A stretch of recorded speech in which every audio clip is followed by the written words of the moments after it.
Christmas পূজা, পূর্ণিমা পূজায় নিজেরাও যাব না, সমর্থনও জানাবো না। কারণ আমার আল্লাহ আমাদেরকে এটা শিক্ষা দেয় নাই, আমাদের মিল্লাতে ইব্রাহিম এটা আমাদেরকে শিক্ষা দেয় নাই, বরং মিল্লাতে ইব্রাহিমই শিখেছে কাফারনা বিকুম।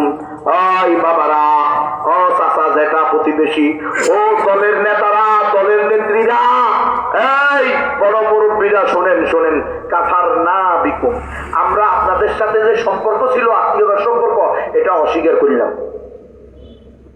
প্রথমে আপনাদের সাথে সম্পর্ক ছিন্ন করছি, এরপরে আপনাদের যাদের বাপ চাচা ভাতিজা চাচা সম্পর্ক ছিল, এটাও কি করলাম? অস্বীকার করলাম।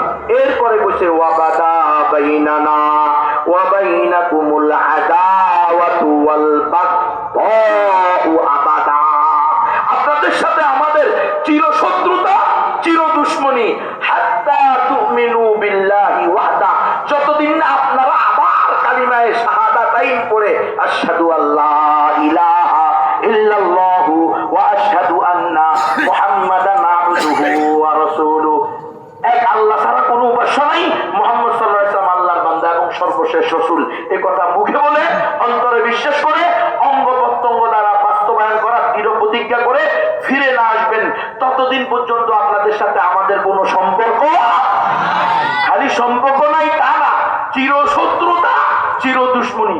এর কোরআনে আছে মন্দির পাহারা দেওয়া, কোরআনে আছে পূজায় গিয়ে শুকরিয়া আদায় করা, আলহামদুলিল্লাহ বলা, কোরআনে আছে শিরকি অনুষ্ঠানকে, শিরকি তাদের ধর্মীয় অনুষ্ঠানকে শুভেচ্ছা জানানো, কোথাও নাই, কোরআন হাদিসের কোথাও নাই।